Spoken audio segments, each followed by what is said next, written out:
வேகமா நடங்க. இந்தியா எனக்கு வாங்க பட்டு புடவை இந்த பேக்ல தான் இருக்குது. ஆமா ஆமா எல்லாருக்கும் வாங்கின பட்டு புடவை இந்த பேக்ல தான் இருக்குது. கல்யாண பொண்ணுக்கு வாங்கினது மட்டும் தான் வச்சிருக்காங்க கையில. இந்தியா மத்தியான சோத்த கூட வாங்கி கொடுக்காம இதை விட்டு வச்சிருக்காங்களே. பசிக்குது என்னடி பட்டத்திப்பா. சோரோன்னு இருக்காதீங்க. வீட்டில் உங்க மருமக செஞ்சு வச்சிருப்பா, அதை போய் சாப்பிடுங்க. அவன் என்னத்த செஞ்சு வச்சிருப்பா? காரக்குழம்பு புளிக்குழம்பு எதையோ கலரி வச்சிருப்பா. பிரியாணி போடுவாங்கன்னு ஆசைப்பட்டு வந்தேன். இந்த மாதிரி ஒண்ணுமே வாங்கி கொடுக்காம இட்டு விட்டுருக்காங்க. அதான் பட்டு புடவை வாங்கி கொடுத்தாங்களே, அதுக்கப்புறம் என்ன வேணும் உங்களுக்கு? ஆமாடி அதுல ஒரு சந்தோஷம். பட்டு புடவை நல்லா சூப்பர் கலராக எடுத்துருக்க மத்தியா. எனக்கு நல்லா எடுப்பா இருக்கும்ல அந்த மாம்பழ கலரு. ஆமா ஆமா இந்த வயசுல உங்களுக்கு மாம்பழ கலரு பட்டு புடவை, அதுக்கு வேற ரோஸ் கலர் பேட்ரு. நல்லா தான் இருக்கும். ரொம்ப நாள் அந்த மாதிரி பட்டு புடவை வாங்க எனக்கு ஆசையா தான். இன்னைக்கு வாங்கிட்ட பத்தியா. ஏதோ கல்யாணக்காரங்க ஆசைப்பட்டிருக்காங்க நம்ம கூட வந்தவங்களுக்குலாம் வாங்கி தரணும் அப்படின்னு சொல்லிட்டு வாங்கி கொடுத்தாங்க. இப்போ நீங்க நம்ம காசு கொடுத்து வாங்கின மாதிரி பேசுறீங்க. இன்னைக்கு அவங்கள மதிச்சு நான் அங்கே வந்ததுனால தான் பட்டு புடவை எடுக்க வந்ததுனால எனக்கு ஒரு புடவை எடுத்து கொடுத்தா உங்களுக்கு எடுத்து கொடுத்தாங்க. வராம சரி நீங்க மட்டும் போயிட்டு வாங்க அப்படி சொல்லி எடுத்து கொடுத்துருப்பாங்களே சொல்லு. நம்ம அவங்கள மதிச்சு அவங்க நம்மளை மதிச்சாங்க. அது நம்ம சரிதான் நீங்க சொல்றது. ஆனால் ஒரு 300 500 தான் புடவை எடுத்து கொடுப்பாங்கன்னு பார்த்தேன். பரவாயில்ல 5000 ரூபாய் இருக்குன்னு நினைக்கிறேன். சும்மா தான் நம்ம கிட்ட சொல்லியிருப்பாங்க 2000 ரூபாய் புடவைன்னு. பில்லில் 5000 ரூபாய் பார்த்த மாதிரி தான் தெரியுது. ஆமாடி இருக்கணும் நல்ல பெரிய பெரிய பாட்டு வச்ச புடவை வச்சு 2000 ரூபாய்க்கு யார் தராங்க? 2000 ரூபாய்க்கு நூல் மாதிரி பாட்டு வச்ச புடவை தான் கிடைக்கும். எப்படி 5000 ரூபாய் இருக்கும்? பரவாயில்ல மாப்பிள்ளோட வேலை தான் நான் நினைக்கிறேன். இவங்களால தான் நம்ம கல்யாணம் நடக்குது அப்படின்ட்டு நன்றிக்காக பட்டு புடவை எடுத்து கொடுக்குறாருன்னு நினைக்கிறேன். அப்படியா நீங்க தான் காரணமா இந்த கல்யாணத்துக்கு? ஐயோ நம்ம வாயும் சும்மா இருக்க மாட்டேங்குது. ஆமாம் நாங்கள் தான் காரணம். இப்போ வந்து இந்த பூ கல்யாணம் நடக்க போகுது. நாங்கள் தான் சொன்னோம் இந்த மாதிரி அந்த பொண்ணு கூட போய் கல்யாணம் பண்ணிங்கனாலும் இந்த மாதிரி நம்ம வீட்டில் சேர்த்து வச்சு எல்லாமே பண்ணணும். நாங்கள் ரிசப்ஷன் பண்ணணும் தான் நினச்சோம். ஆனால் மாப்பிள்ளை வீட்டுக்காரங்க எங்களுக்கு மேலே ஒரு படி போயிட்டு கல்யாணம் பண்ணணும், நிச்சயதார்த்தம் பண்ணணும், எல்லாமே முறைப்படி பண்ணணும் அப்படின்னு சொல்லியிருக்காங்க. இப்போ இது எல்லாத்துக்கும் மூல காரணம் நீங்கள் தான். ஆனால் எங்களுக்கு வேலை வெட்டி எதுவுமே இல்லை பாரு. யாராவது கல்யாணம் பண்ணி வைக்கலாம் சுற்றி நடக்கிறப்போ வேலை பாருப்போ. உங்கள் மேலே ஒரு கண்ணு வச்சுனே இருக்கணும்டியா. முதல் கண்ணை ஆப்ரேஷன் பண்ணியே அந்த கண்ணாடி எப்போ மாற்ற சொல்லியிருக்காங்க? அதை முதல்ல போய் கேட்டியா? ஒரு மாதம் போட்டு இருக்க சொல்லியிருக்காங்க கண்ணாடியை. இன்னும் ஒரு 10 நாள் இருக்குது. அதுக்கப்புறமா தான் ஹாஸ்பிட்டலுக்கு போயிட்டு சாதா கண்ணாடி எடுத்துறாங்க இல்லை கண்ணாடி போனாங்கன்னு சொல்லுவாங்கன்னு தெரியல. அதை போய் பார்க்கணும். முதல்ல அந்த வேலையை போய் பாரு. போய் வந்துட்டு யார் கல்யாணம் பண்ணிருக்காங்க பார்க்கறதுக்கு. சரி அதெல்லாம் இருக்கட்டும். உங்ககிட்ட ஒரு வேலை சொன்னேன் அதை எனக்கு செஞ்சு கொடுத்தீங்க. நீங்கள் என்ன சொன்னீங்க? என்ன வேலை சொன்னீங்க? ஞாபகம் இல்லையா? என்னது ஞாபகம் இல்லையா? எங்கள் வீட்டு வாசலில் தண்ணி நிற்குது, தெரு ஃபுல்லாக தண்ணி நிற்குது, போக முடியல வர முடியல. காலையில் நானே வரும்போது சேத்துல வழிக்கு விழுந்து வாரி தான் வந்து நின்றேன் அப்படின்னு சொன்னேன். கேட்டது உனக்கு? ஆமாம் சொன்னீங்க. அந்த தலைவர் வீடு கொஞ்சம் தூரமாக இருக்குது, என்னால் போக முடியல. நீ அந்த பக்கம் தானே போகிற, உங்கள் வீடு அங்கே தானே இருக்குது. அந்த தலைவர் ஒரு குரல் கொடுத்துட்டு போ, இந்த மாதிரி பட்டு பாட்டி வசனாங்க வீட்டாண்ட அப்படின்னு சொல்லிட்டு போனேன். நல்லா 4 கேள்வி கேட்கணும். ரோடை போட்டு வச்சுக்கோங்க. நைட்டு ரோடு போட்டாங்க. அது குண்டு குழிமா ஆகி அவ்வளோ தண்ணி நிற்குது. வெளியில் வாசலில் வர முடியல. வாசல் பெருக்கி கோலம் போட முடியல. கோலம் மாதிரி நிற்குது. இப்போ அவங்க வீட்டில் வாசல் பெருக்கி கோலம் வைக்க முடியல. அது என்ன உனக்கு பிரச்சனை? இன்னும் ஒரு கடைக்கோ பசங்க ஸ்கூலுக்கோ எதுக்கும் போக முடியலடி. போய் சேர சகதியமாக தண்ணியமாக நிற்குது. சரி போங்க சொல்லிட்டு போகிறேன். ஏன்டி வேன்லேருந்து முதல்ல எல்லாம் எகிரி குச்சி ஓடி வந்தால் பசங்க ஸ்கூல்லேருந்து வந்துடுவாங்க. நான் போய் இட்டுன்னு வரணும் சொல்லிட்டு எங்கக்கா போகிறதுக்கு விட்டாதானே நிற்க வச்சு ஒன்று பிளேடு போட்டுனுக்குது. என்னது பிளேடு போட்டுனுங்கண்ணா? எங்கள் தெரு ஃபுல்லாக குளம் குட்டை மாதிரி தேங்கி நிற்கிது தண்ணி. தலைவரை கொஞ்சம் வீட்டாண்ட வர சொல்லு அப்படின்னு சொல்லிட்டு சொன்னால் உனக்கு வந்து பிளேடு போடுறதா தெரியுதா? உங்கள் வீட்டாண்ட வாசல் நின்னா தெரிஞ்சு உனக்கு கஷ்டம். கிளவிக்கு குழப்பம் பார்த்தியா? நம்ம வீட்டு வாசல் நிற்கிறமா தண்ணி எனக்கு நிற்காம இருக்குதே. இது வர சாபம் வர விடுது. பாட்டி உங்களுக்கு தெரியுமா எங்கள் வீட்டு வாசலில் தண்ணி நிற்காம இருக்குதுன்னு? நிற்கும் தெரியுமா? மழை பெஞ்சு ஒரு 2 மணி நேரத்துக்கு தண்ணி இருக்கும். அதுக்கப்புறமா அதுவே இழுத்துன்னு போயிடும். எங்கள் வீட்டு வாசலில் தண்ணி நிற்காத மாதிரி பேசுகிறேன். உங்கள் வீட்டாண்டே 2 மணி நேரம் தான் நிற்குது. இங்கே வந்து அப்படியே நிற்குது. அந்த சூரியனை இழுத்தாதான் உண்டு அந்த தண்ணியை. ஒரு வாரம் ஆனாலும் 10 நாளும் அந்த தண்ணி அப்படியே சாக்கடமே நிற்குது. அதுக்கு நாங்கள் என்ன பண்ண முடியா? இன்னும் யார் ஏறி எத்தனை வீடு கடை சொல்லுது? இப்போலாம் எனக்கு டைம் ஆகாது. வீண் சண்டை எழுதுறதுனா டைம் ஆகாது. ஏறி எத்தனை வீடை கட்டிட்டு மழை பெஞ்சா தண்ணி வந்து நிற்குது. வீடு வந்து தண்ணியில் மூழ்கி போகுது அப்படி சொன்னால் அது யார் பொறுப்பேற்க முடியும்? வீட்டில் என்ன அந்த நீர் பிடிப்பு இந்த நீ அந்த குளம் குட்டை இல்லை கடை கூட சொல்லிடுறாங்களே. உன்னை யார் ஏறி எத்தனை வீடு கடை சொல்லுது சொல்ல? நாங்கள் தலைமுறை அங்கே தான் இருக்கிறோம். அங்கே ஏறி இருக்கு யார் சொன்னது? அதான் உங்கள் வீட்டு வாசல் இருக்குது. அந்த பார்த்தனே ரொம்ப குழப்பில் தண்ணி இருக்குது. நாங்கள் இருக்க இடத்துல தண்ணி நின்று போய் அது ஏரி மாதிரி உங்களுக்கு தெரியுதா? அது ஒன்றும் ஏரியும் கிடையாது, குளம் கிடையாது, குட்டையும் கிடையாது. ரோட அழகாக போட்டிருக்காங்க. சரி இப்போ என்ன உங்களுக்கு தலைவர் உங்கள் வீட்டை வர சொல்லணும். உங்கள் ரோட பார்த்து ரோட சரி பண்ணி சொல்லணும். தானே சொல்லிட்டு போகிறேன் விடு. சரி என் பட்டுப்படை விடு. இப்போ நடு ரோட்டில் வச்சு அசிங்கமாக பிரித்து கொடுத்துக்க முடியாது. உன் புடவை என்னது அந்த மாம்பழ கலர் அந்த ரோஸ் பாட்டு புடவை தானே? வீட்டுக்கு போய் பின்னாடியே எடுத்து வந்து கொடுக்குறேன். இல்லையா மாற்றி கித்தி எடுத்து வந்து போடியா? இப்போ எடுடி பேக்கில் வெடி. ஐயோ எங்கன்னா சொல்கிற வச்சு கேட்குதா? அது உள்ள பாக்ஸில் போட்டு அழகாக கட்டி வச்சுருக்காங்க. ரோட்டில் எல்லாம் மண்ணெல்லாம் வச்சு பரட்டி எடுத்துன்னு இருக்க முடியாது. பின்னாடியே எடுத்து வந்து கொடுக்குறேன். இங்கே பாரு எனக்கு எடுத்து கொடுத்த புடவை எனக்கு அடையாளம் தெரியாதுன்னா மாற்றி ஈத்தி எடுத்துன்னு வந்தீங்க அவ்வளோதான். ஆமாம் உன் புடவை மாற்றி எடுத்து வந்து நான் தான் கட்டி சுத்த போகிறேன். போ வேலையை பாரு. கோமதி இவளை நம்ப முடியாது. என்ன நீ என் புடவை பார்த்துருக்கல கரெக்டாக எடுத்து வந்து கொடுத்துருமா? சரி பாட்டி எடுத்து வரேன். வரட்டுமா? பார்த்து சுளுக்கிக்கு போகுது. இங்கெல்லாம் ஒரு பொட்டு தண்ணி நிற்க மாட்டுது. நம்ம வீட்டு தானே அம்மா புலம்பாம போ. தலைவர் அனுப்பிச்சி விட்றாங்க தெருவுக்கு. சரி பண்ணி சொல்லி டெசினி வாயை மூடு. சீக்கிரமா வர சொல்லு. பருத்தி வேதை கையில என்ன பண்ணனாலும் பார்த்த மச்சான். எந்த மச்சானா? என் மச்சான் தான். ஓடித்தான் வந்து இருப்பேன் உன்னை மட்டும் பார்த்திருந்தேன். அதான் மனசை ஓடியே போயிட்டாரு. பின்ன காது வரைக்கும் வாய் வச்சிருந்தா எந்த மனசா இருப்பான்? அதான் ஓடிப்பான். பருத்தி வேதை கையில அப்படியே பாடினே போ. கொஞ்ச நேரம் சும்மா இருக்க மாட்டேடி நீ. எல்லாரும் மீன் சண்டை எடுக்கிறதுனே உனக்கு ஒரு வேலையா? ஆமாம் எனக்கு வேலை வெட்டி எதுவுமே இல்லை. அதனால எல்லாரும் மீன் சண்டை எடுத்துருக்குறேன். சரி ஒழுங்கா வா. நட வேகமாக நட. எல்லாரும் வீட்டுக்கு போயிட்டாங்களா? எங்கே போனாலுங்க வேனில் பட்டு தூங்கின்னு இருக்காங்க. எல்லாரையும் பெரிய பண்ணி எழுப்பினிருக்கா. சே ஏசி வேன் கட்சலாம் கட்சிது நல்லா பட்டு தூங்குறாளுங்கம்மா. நான்லாம் ஒரு பொட்டு தூக்கம் கூட தூங்கல தெரியுமா. 2 மணி நேரம் அப்படியே உட்காந்தபடியே தான் இருந்தேன். ரோட்டில் போகிறது வரதெல்லாம் வேடிக்கை பார்த்துக்கினேன் அப்படியே வந்தேன். நான் எருமை மாடுங்க குரட்டை விட்டு வேற தூங்குதுங்க. என்ன பண்ணுறது, வீட்டில் தூங்குறதில்ல போல இருக்குது. வேலை செஞ்சே அப்படியே மாடல போல. அந்த மூஞ்சிங்க தான் அப்படியே வேலை செய்ய மூஞ்சிங்க. ஃபோனை நோண்டின்னு உட்காந்துருக்கேன் எல்லாம் தூங்காம அந்த தூங்குதுங்க. இப்போ சரி நமக்கு வீட்டில் வேலை இருக்குது. துணி துவச்சி காய வச்சு வந்த கடையில் அதெல்லாம் எடுத்து மடிச்சு வச்சுதுங்களா இல்லையான்னு தெரியல. வெயில் இல்லைன்னா கிழிஞ்சு போயிடும். வா நட. என் மாமி என்ன பண்ணுறது தெரியல. அந்த மாடு விட என்ன பண்ணுறது தெரியல. மாடு கண்ணு போட்டுச்சுன்னா அதுக்கப்புறம் பால் வியாபாரத்தை பார்க்கணும். நான் அது எப்போ கண்ணு போட போது தெரியல. நானும் இன்னைக்கு கண்ணு போட்டுறோம் நாளைக்கு கண்ணு போட்டுறோம் பார்த்துன்னு இருக்கேன். கண்ணு போட்ட பாட காணும். முதல்ல அது ப்ரெக்னெண்ட்டாக இருக்குதா இல்லையான்னு தெரியல. டாக்டர் கிட்ட முதல் குடும்பம் காமிக்கிறாங்க. இந்த கஞ்சி தண்ணி இந்த புல் வைக்கிற நிறைய வைக்கிறேன் அதெல்லாம் தின்னு போட்டு ஒரு வேலை வயிறு வீங்கி போயிருக்குதா. சரி அது புள்ளத்தை கிடங்கி இருக்குது. அப்போ எப்போ தாங்க கண்ணு போடுவது. கண்ணு போட பால் வியாபாரத்தை ஆரம்பிக்கலான்னு பார்க்குறேன். என்ன ஏமாத்தினே இருக்குதாக்கா. நம்ம 10 மாதம் வயிற்றில் குழந்தை சமைக்கிற மாதிரி அதுவும் சம்மந்தம் இருக்குது. அதுக்கு எப்போ டெலிவரி டைமோ அப்போ தான் அது டெலிவரி பண்ணணும். பொண்ணு கண்ணா பிடிச்சா நல்லாயிருக்கும். மனுஷங்களை மட்டும் எல்லாரும் வந்து ஆம்பளை குழந்தை வேணும் ஆசைப்பட்றாங்க. மாடில் மட்டும் பொம்பளை குழந்தை வேணும்னு ஆசைப்பட்றாங்க. ஏன்னா அப்போ தானே அது நிறைய கண்ணு போடும், நிறைய பால் கறக்கும். அந்த மாதிரி எல்லாம் வியாபாரம்னா கூட தான். இது மனுஷ குழந்தை வந்து பொம்பளை குழந்தைய போந்துச்சுன்னா அது வந்து கல்யாணம் பண்ணி கொடுக்கும்போது நிறைய நகை நட்டு போடணும், அதை பாதுகாத்து வளர்க்கணும் அப்படின்னு கஷ்டமாக இருக்குது. அது நம்ம சரிதான். ஆம்பளை குழந்தையோ பொம்பளை குழந்தையோ நம்ம வந்து படிக்க வச்சு ஆளாக்கிட்டுனா அதுங்க பாட்டுனா அதுங்க வேலையை பார்த்துக்க போகுது. பொம்பளை குழந்தை எதுக்கு நம்ம கஷ்டப்படணும். அதுங்க வேலைக்கு போய் அதுங்க நகை நட்டு சம்பாரிச்சு அதுங்க கல்யாணம் பண்ணி போகுது. அந்த தைரியத்தில் தான் 2 குழந்தைங்க போதும் சொல்லிட்டு குடும்ப கட்டுப்பாடு பண்ணிங்க இல்லையா. ஆமாண்டி 3வது நம்ம பையன் நான் எதிர்பார்த்துருந்தா அதுவும் பொண்ணை பொண்ணு வச்சா 3 பொம்பளை குழந்தையா போயிடும். அப்போ கொஞ்சம் கஷ்டம் அதிகமாகிடும் நமக்கு. சரி 2 பொம்பளை குழந்தைங்க போதும் சொல்லிட்டு நான் குடும்ப கட்டுப்பாடு ஆப்ரேஷன் பண்ணிங்களேன். இந்த மாதிரி தான் ஆம்பளை குழந்தை பிறகுன்னு 5 பொம்பளை குழந்தைய பெற்று போடுறாங்க. 6வது அதிர்ஷ்டமாக யாருக்காவது ஒரு ஆம்பளை குழந்தை பிறகுது. இப்போ 6 குழந்தையும் படிப்பு வச்சு சொத்தை போட்டு ஆளாக்கணும். நிறைய பேர் கஷ்டப்படுறாங்களா. இப்போலாம் யாரும் எந்த மாதிரி 5 குழந்தை 6 குழந்தை பெற்றுக்காங்களா. அதெல்லாம் அந்த காலம். நம்ம காலத்தில் இப்போலாம் வந்து 2 குழந்தை 1 குழந்தை அதிகபட்சம் 1 குழந்தையும் நிப்பாட்டிக்கிறாங்க. அது சரிதான். பொம்மதி நின்னுடி வரேன். அஜிஜோ பரிமளக்காவா எழுப்ப சொல்லிச்சு. எழுப்பவே அப்படியே இறங்கி வந்துட்டேன். இதே எந்த வந்துச்சு போல விட்டேன். வாங்கக்கா. இனி நம்ம ஊர் வந்ததை என்ன எழுப்பு தானே சொன்னேன். நீ பாட்டு இறங்கி வந்துட்டேன்.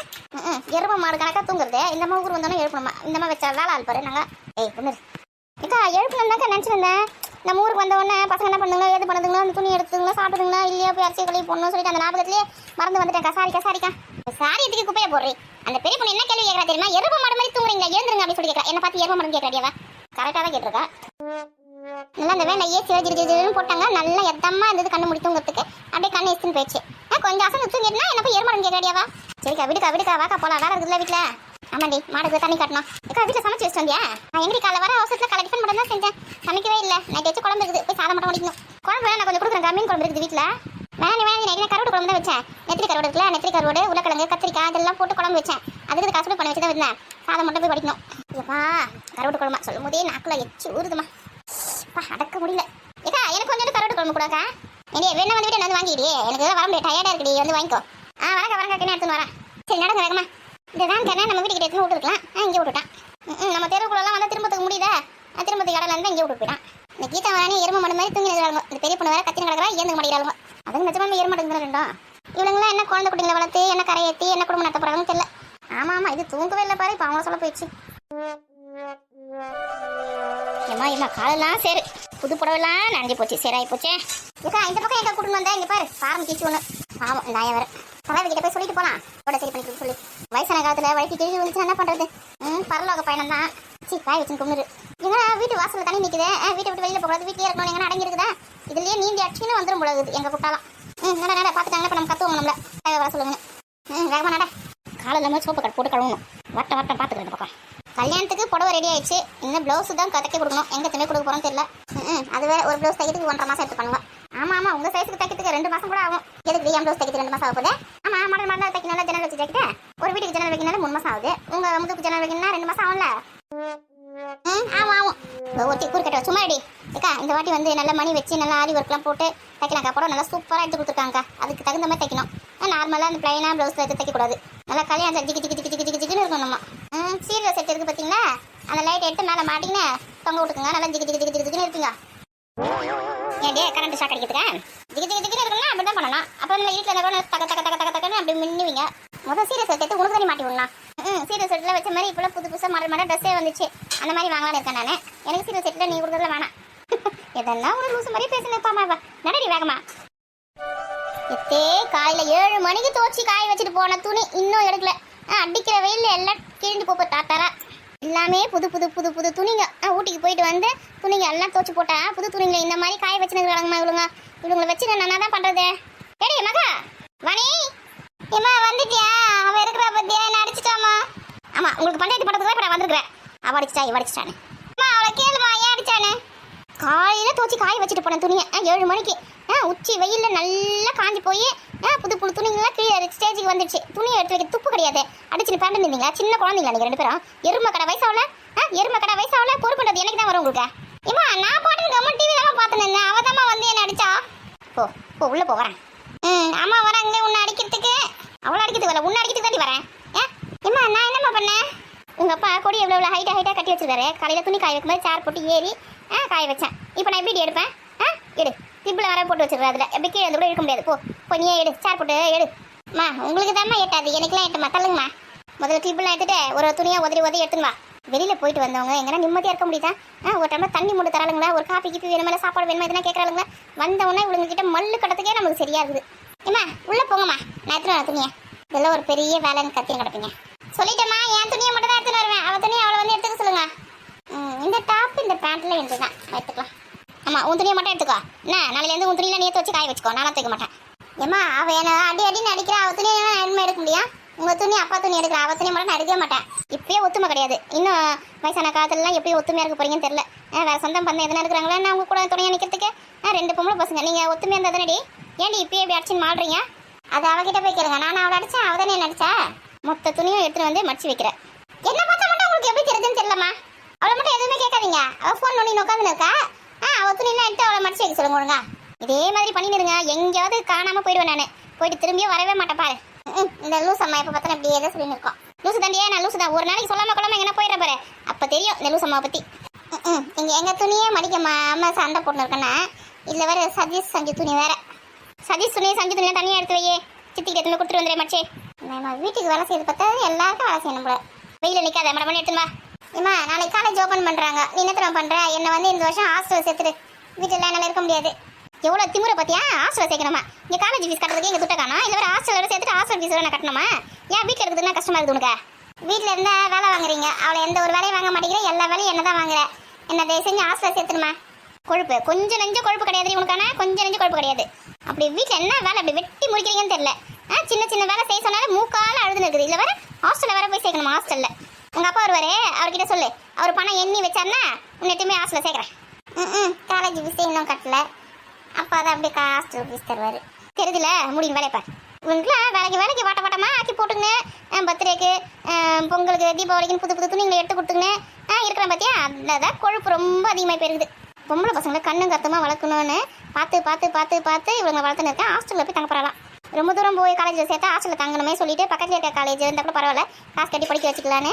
காசு கட்டி படிக்க வச்சுன்னா திமுறை பார்த்தியா? இதுதான் ஏதோ ஒரு பழமொழி சொல்லுவாங்க, எதையோ குளிப்பாட்டி எங்கேயோ வச்சு எங்கேயோ போகுமோன்னு. அந்த பழமொழி இவ்வளோ தான் கரெக்டாக இருக்கும். இன்னும் 1 வருஷம் பல்ல கடிச்சு படிச்சுட்டேன்னு வச்சுக்கேன், வெளியூருக்கு எங்கன்னா வேலை வாங்கின்னு போய் சேர்ந்துடணும். இந்த ஊரில் மட்டும் இருக்கவே கூடாது. அதுவும் இந்த வீட்டில் இருக்கக்கூடாது. அங்கே போய் உன் சோத்தை நீயே ஆக்கி தின்னுனேன், உன் துணி நீயே துவச்சி போட்டுக்கினேன், வீட்டை பெருக்கின வாசலை பெருக்கினேன். இந்த நினச்சிக்கே குழப்ப தானே அடைங்க. நான் கூட அதான் எதிர்பார்க்குறேன். ஏன்னா வெளியூரே வேலை பாரு. இந்த ஆத்தா அண்ணன் இங்கேருந்து போலையா? போதாம போகிறேன். அப்போ தான் தெரியும் யாருமே உங்களுக்கு. இன்னும் 1 வருஷம் படிக்க வேண்டியது இருக்குல்ல, படிச்சு முடிச்சது அதுக்கப்புறமா பார்க்கலாம். போ வேலையை பாரு. பாம்பே, டெல்லி அந்த மாதிரி எங்கேயாவது வேலைக்கு போயிடணும். அவ்வளோ தூரம் வேணாம், நம்ம பெங்களூருக்கு போய்க்கலாம். ஆமாம், அந்த கிளைமேட்டு நல்லா சூப்பராக ஏசி போட்ட மாதிரி அங்கே போய்க்கலாம். நல்ல தூக்கம். எழுப்பி விட்டுட்டேன் அந்த ஏம மாடு. ஆமாக்கா, நான் கூட நல்லா தூங்கிட்டேன். இந்த வேனில் ஏசி நல்லா சூப்பராக இருந்தது. சிலு. ஆமாம், எங்கள் வீட்டு ஏசியில் கூட அவ்வளோ நல்லா காற்று வராது. ஏசி ஆன் பண்ணால் தான் காற்று வரும். நீ ஆஃப் பண்ணி தான் வச்சுருக்கேன், எங்கே காற்று வரான்? நீ பார்த்தியா நான் ஏசியை போகிறது இல்லைன்னு? ஆமாம், நீ தான் சொல்லியிருந்தேன் உங்கள் மாமியார் தான் கரண்ட் பில் அதிகமாக எடுத்து சொல்லிட்டு ஏசியை ஆன் பண்ண விட மாட்டேங்குதுன்னு சொல்லிட்டு. என் மாமியார் வெளியே எங்கன்னா போச்சுன்னா நான் ஏசி போட்டு தான் எங்கள் வீட்டில் படுத்துன்னு இருப்பேன், தெரியுமா? அப்போ வந்து கரண்ட் பில் அதிகமாகிடுச்சு, அப்போ கேட்க மாட்டாங்க. எம்மா நடு ரோடு இருந்து சண்டை போட்டு இருப்பீங்களா? வாங்கடி வீட்டுக்கு போகலாம். எது வாங்கடியா? ஐயோ, ஏதோ ஒரு ஃப்ளோவில் சொல்லிட்டேன், வாங்க போகலாம். அக்கா, மாப்பிள்ளையோட அம்மாவை பார்த்தியா எப்படி மூஞ்சி தூக்கி வச்சு நின்றுது? அதுக்கு இந்த கல்யாணத்தில் கொஞ்சம் கூட இஷ்டமே இல்லைன்னு நினைக்கிறேன். அது நல்ல வசதியான பொண்ணை பார்த்துருக்கோம். ஆக்சுவலி இந்த பையன் இந்த ஒன்றில் பொண்ணை லவ் பண்ணிட்டான்ல, அதனால கட்டாயமாக நல்லா ஒத்துக்குச்சு கல்யாணத்துக்கு. அதான் மூஞ்சி குரங்கு மாதிரி தூக்கி வச்சு நிற்குது. பின்ன 100 சவரன் நகை கேட்டார், அப்புறம் கார் கேட்டார், பங்களா கேட்டார், தோட்டம் கேட்டார், துறவு கேட்டார், எல்லாமே கேட்டார். இப்போ எதுவுமே வேணாம், உங்கள் பொண்ணு மட்டும் கொடுத்தா போதுன்னு வந்துக்கிறாரு. அவங்க பொண்டாட்டி கோவமாக இருக்கா தானே? எப்படியோ ஒன்று நல்லபடியாக கல்யாணம் நடந்து நல்லபடியாக சந்தோஷமாக வாழ்ந்தால் போதும். அந்த பொண்ணை வந்து நீ இதை எடுத்துகிட்டு வரல, அதை எடுத்துன்னு வரல அப்படி சொல்லிட்டு திட்டி குடும்பம் பண்ணாமல் இருந்தால் போதும். நான் கூட மாப்பிள்ளையோட அப்பா தான் வில்லை அப்படின்னு நினச்சேன். அவர் பரவாயில்ல, வில்லன்லாம் எதுவும் கிடையாது. என் பையனுக்காக எது ஒன்றும் செய்வார் போல. எவ்வளோ தூரம் இறங்கி வந்துருக்க பற்றியா? பிடிச்சா நல்லா புளியங்கொம்பா தான் பிடிச்சிருக்கிறா.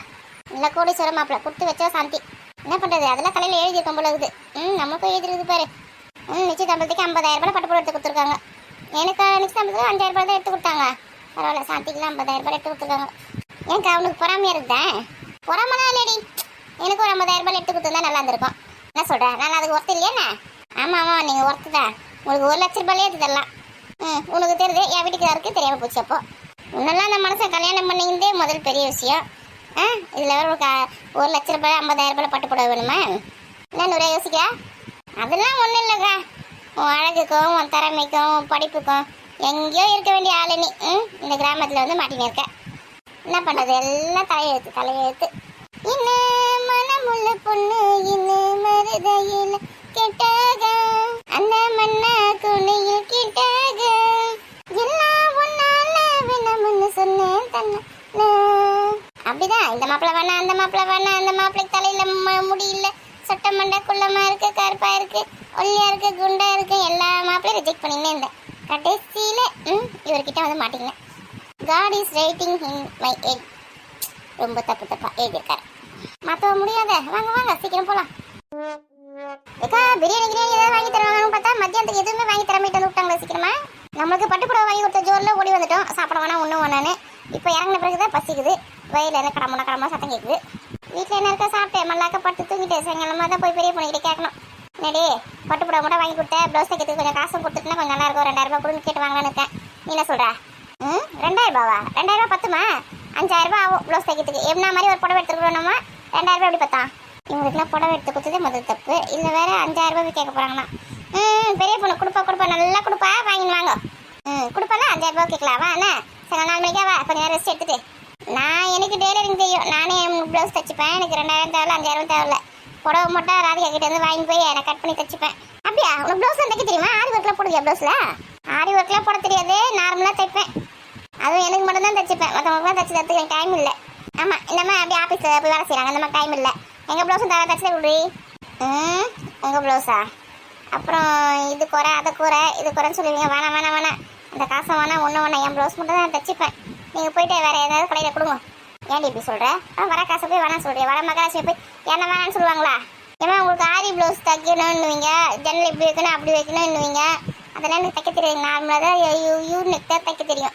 ஆமாம், அவ்வளோ ஆரி வச்சு தைக்க தெரியாது சொல்லலை, விட. சரி போ, வீட்டுக்கு வர மகாராஷ்டிரா வேணான்னு சொல்லிட்டேன். போ ஆரி ஒர்க்கை கற்று வைக்க வேண்டியது நேட்டையும் கற்றுங்க. ஆரி ஒர்க்கை கற்றுக்கணும். உனக்கு வீட்டில் தண்டமாக தான் சுற்றின்னு இருக்கிறேன். இது நான் தண்டமாக சுற்றின்னு இருக்கிறேன். காலையில் 4 மணிக்கு எழுந்துக்கிறேன். எழுந்து வாசப்படிக்கு கோலை வச்சு பால் வாங்கிட்டு வந்து பால் காப்பி போட்டு கொடுத்துட்டு எங்கள் வீட்டுக்காரருக்கு டிஃபன் செஞ்சு கொடுத்துட்டு அவர் கடை திறக்கிறதுக்கு போயிடுவார். அப்புறமா வந்து வீட்டில் குழந்தைங்கள பார்த்துக்கிட்டு குளிப்பாட்டுறது, அதுங்களுக்கு ஹோம்ஒர்க் சொல்லி கொடுக்குறது, வீட்டில் சமைக்கிறது, துணி துவைக்கிறது, பாத்திரம் கழுவுதுன்னு எவ்வளோ வேலை நான் செய்கிறேன். வீட்டில் தண்டத்தை இருக்குன்னு சொல்கிறீங்க. இந்த டெய்லரிங் கூட நான் எங்கள் அம்மா வீட்டில் இருக்கும்போது கற்றுக்கிட்டு தான். நானும் என்னை இம்ப்ரூவ் பண்ணணும், ஒரு கடை போட்டு தைக்கணும்னு தான் பார்க்குறேன். என்னால் வீட்டு வேலை செய்யறதுக்கு எனக்கு கரெக்டாக இருக்குது. என்ன போய் தண்டன்னு சொல்கிறீங்க? உங்களை மாதிரி வீடு வீடாக போய் கதை பேசி நான் சுற்றின்னு வந்துருக்கேன். இப்போ நான் என்ன சொல்லிட்டேன் இப்படி நீ கத்துறா? தண்டமாக இருக்கேன்னு சொல்கிறீங்க. வீட்டில் எவ்வளோ வேலை செய்யணும் தெரியுமா? நானே ஏன் நீ மட்டும் தான் வேலை செய்ய, நாங்களும் வேலை செய்யறது இல்லையா? ஆமாம், வீட்டில் எல்லா வேலையும் நீங்கள் தான் செய்வீங்க. எனக்கு வீட்டில் வேலை இருக்குது, நான் கிளம்புறேன். இல்லடி சொல்லிட்டு போடி, நாங்கள் வீட்டில் வேலை செய்யணுமா இல்லையானே? அதெல்லாம் உங்கள் வீட்டுக்கார போய் கேளுங்க, என்ன கேட்டால் எனக்கு என்ன தெரியா? சொல்லிட்டு போடி, இப்போ தான் சொன்னேன் நாங்கள் வீட்டில் வேலை செய்யறது இல்லைன்னு. ஓடுறேன் அப்படியே. விட உண்மையை தான் சொல்லிட்டு போகிறா. ஆமாம், அதுவும் சரிதான். வீட்டு வேலை செய்யணும்னால கஷ்டமாக இருக்குது. வீட்டுக்கு போனோமா, ஏசியை போட்டோமா, மல்லாக்க படுத்து தூங்கணுமா, ரெஸ்ட் எடுத்தோமா, 4 மணிக்கா வீடு வீடாக போய் கதை பேசணுமா, 6 மணிக்கா வீட்டுக்கு வந்தோமா, ஏதாவது சமைச்சு வச்சுருக்காங்க, சாப்பிட்டோமா, நல்லா ஜாலியாக ராஜ வாழ்க்கை வாழ்ந்துனாக்கா. வீட்டு வேலை செய்யலையா, அத்தை செய்யலாம், இத்தை செய்யல வந்துட்டா. என் மாமியாருக்கே நான் டஃப் கொடுப்பேன். உன் மாமியார் ஊருக்கு போயிட்டா உன் கதை தெரியும். உன் மாமியார் வீட்டில் இருக்க வரைக்கும் இல்லையா மாற்றி சுற்றின்னு இருக்க. அதுவும் வாஸ்தவம் தான். வா கொஞ்சம் போய் ரெஸ்ட் எடுக்கணும். இது கூட சேர்ந்து நான் கெட்டு போனோம்னா இல்லை என் கூட சேர்ந்து இது கெட்டு போச்சா? சரி, ஆக மட்டும் 2 பேரும் கெட்டு போயிருக்கோம். ஏமா என்ன வெயில், நடந்து வர முடியுதா? வந்துட்டியாம்மா? வா ரெடி பண்ணிக்க. சாப்பிட்டியா? சாப்பிட்டம்மா. குழம்பு இருந்துச்சுல, சாதம் மட்டும் வடிச்சு சாப்பிட்டம்மா. சாதம் வடிச்சிட்டியா? நான் தான் வந்து வடிக்கணும்னு நினச்சேன். நீ வடிச்சிட்டியா? பார்த்து வடிச்சியா? கையில் கீழே ஊற்றிக்கிங்க, கண்ணி தண்ணி என்ன? இல்லைம்மா பார்த்து தான் வடித்தேன். அண்ணா இங்கே அண்ணன் சாப்பிட்டேண்ணா. அண்ணா நீ போகிறதுக்கு முன்னாடி போனா பத்தியா, இன்னும் வரவே இல்லை. அவங்க ஃப்ரெண்டு கூட சுற்றின்னு இருக்கானா. ஃபோன் பண்ணி கூப்பிட்டேன் சாப்பிட்றதுக்கு. நான் வரத்துக்கு லேட் ஆகும், நீ சாப்பிடு அப்படி சொல்லிட்டாமா. நான் மட்டும் சாப்பிட்டேன். வரட்டும் வீட்டுக்கு. உனக்கு வயசு பொண்ணு வீட்டில் விட்டு போயிருக்குமே, வந்து பார்த்துக்கணும். அதெல்லாம் கிடையாது. ஊர் சுற்றதே பெரிய இதுவாக காதல் வச்சு வந்தால் உனக்கு தின்னு நடங்க. உனக்கு அப்பா வரட்டும், அப்பா வரட்டவனே போட்டு கொடுக்காம அம்மா நாளைக்கு காலேஜ் திறக்கிறாங்கம்மா, கொஞ்சம் ட்ரெஸ்லாம் வாங்கணும், வாங்கி தரீங்களாம்மா? ஏன்டி இப்போ தான் பிறந்த நாள் சொல்லிட்டு 2 செட்டு ட்ரெஸ் எடுத்தேன். நான் அந்த ட்ரெஸ்ஸை போட்டுன்னு போ. உங்கள் அப்பா ட்ரெஸ் எடுத்து கொடுத்துருப்பாங்க. ட்ரெஸ் வாங்கியே காசெல்லாம் கரைஞ்சி போகுது. ஏம்மா பிறந்த நாளைக்கு வாங்கி போன ட்ரெஸ்லாம் காலேஜுக்கு போட்டு போக முடியாதும்மா, டெய்லி வேறு வாங்கி கொடுங்கம்மா. இது டெய்லி வேறா? ஆமாம்மா, ஒரு காட்டன் மாதிரி வாங்கி கொடுத்தீங்கன்னா நல்லா இருக்குமா போட்டுன்னு போகிறதுக்கு. போன வருஷம் போட்டுன்னு போன ட்ரெஸ்ஸே இப்போ போட்டுன்னு போனோன்னு வச்சுக்கேன், பசங்களாம் கிண்டல் பண்ணுவாங்கம்மா. எல்லா பசங்களும் நல்லா புது புது ட்ரெஸ்ஸாக போட்டுன்னு வருவாங்கம்மா. அவங்ககிட்ட இருக்குது போட்டுன்னு வராங்க, நம்மக்கிட்ட அவ்வளோ வசதியாக இருக்குது. அப்பப்போ புது புது ட்ரெஸ்ஸாக எடுத்துன்னு இருக்கிறதுக்கு ஏற்கனவே உங்ககிட்ட நிறைய ட்ரெஸ் இருக்குல்ல, போடாமல் நிறைய ட்ரெஸ் இருக்குது, அதெல்லாம் போட்டுன்னு போ. ஒரு மாதம் போட்டா அப்புறம் வாங்கி தரேன். ஏம்மா பேண்ட்டாவது வாங்கி கொடுங்கம்மா. பேண்ட்டா? ஒரு பேண்ட் எவ்வளோ வருது? அம்மா ஒரு பேண்ட்டு 250 ரூபா வருதும்மா. ஒரு 2 பேண்ட்டு மட்டும் வாங்கி கொடுங்கம்மா, மற்றது வந்து அடுத்த மாதம் வாங்கிக்கலாம். 2 பேண்ட் போதுமா? அதே மாற்றி மாற்றி போட்டுக்கியா? ஏற்கனவே ஒரு 3 பேண்ட் இருக்குமா, என்ன இதோட 2 பேண்ட்டு சேர்த்து 5 பேண்ட்டு நான் அட்ஜஸ்ட் பண்ணிக்கிறேன். சரி சாயங்காலமா அப்பா வந்தோடனே அப்பா கூட போயிட்டு வாங்கி வந்துடு. சரிம்மா. மா இப்போ என்ன வேணாம்? பேக்கு கூட வேறு வேணா கொடுத்தீங்கன்னா நல்லா இருக்குமா? அந்த பேக்கு நல்லா தான் இருக்குது. பேக்கில் நீனா ஸ்கூலுக்கு போகிற மாதிரி நிறைய புக்கை போட்டு எடுத்துன்னு போகிறேன், கொஞ்சம் புக்கு தானே போட்டு எடுத்துன்னு போகிறேன், அது 2 நோட்டு தான். அந்த பேக் நல்லா தான் இருக்குது, அது எடுத்துன்னு போ. அம்மா பார்க்கறதுக்கே அழுக்காக இருக்குமா அது. துணி போட்டு நல்லா ஊற வச்சு துவச்சி நல்லா பளிச்சுன்னு தரேன் பாரு. அதை விட்டு போட்டு 500 ரூபா 600 ரூபா கொடுத்து பேக் வாங்கணுமா? பணம் அப்படியே மரத்தில் காய்க்குது பாரு. விதமாக அப்பா வாங்கி கொடுக்குறதுக்கு அம்மா கிட்ட வந்து எதுவுமே வாங்கி தர மாட்டாங்க. அப்பா கூட போகிற கடைக்கு அங்கே போய் வாங்கிக்கலாம். சரிம்மா சாப்பிட்றீங்களா? சாப்பிட்றது முதல்ல தண்ணி குடி. வீட்டுக்கு வந்தவங்களுக்கு குடிக்க முதல்ல தண்ணி குடி. பேக் வேணும், பேண்ட் வேணும், டாப் வேணும் மட்டும் கேட்க தெரியும். வீட்டுக்கு வெயிலில் வராங்களே கொஞ்சம் குடிக்க தண்ணி முன்னாடி கொடுக்கணும், அந்த பழக்கமே கிடையாது. எத்தனை வாட்டி தான் சொல்கிறேன்னு தெரியல. தண்ணி தரமா அதை எடுத்துன்னு வரமா? ஏம்மா லெமன் ஜூஸ் போட்டு எடுத்துன்னு வரவா? வேணாம் சாப்பிட போகிறேன். வேணாம் தண்ணி மட்டும் எடுத்துன்னு வா, ஜூஸ் அப்புறம் குடிக்கிறேன். சரிம்மா உட்காருங்கம்மா. இதை கேட்கறத நம்ம வாங்கி கொடுத்துடலாம். காசு இருக்குது, காசு இல்லாமல் இல்லை நம்ம கடவுள் புண்ணியத்தில். ஆனால் கேட்டது எல்லாமே வாங்கி கொடுத்துருன்னு வச்சுக்கேன், அப்புறம் வந்து இது ஒரு அடமாக போயிடும். நம்ம எது கேட்டாலும் வாங்கி தருவாங்க அப்படின்னு ஒரு பழக்கமாக போயிடும். இல்லை சொல்லி கொஞ்சம் கொஞ்சமாக வாங்கி தரணும். அப்போ தான் பணத்தோட அருமையும் தெரியும், ஒரு பொருளோட தேவையும் தெரியும். கேட்டவொன்னே வாங்கி கொடுத்துருந்தா அந்த பொருளோட தேவையும் தெரியாது, அருமையும் தெரியாது.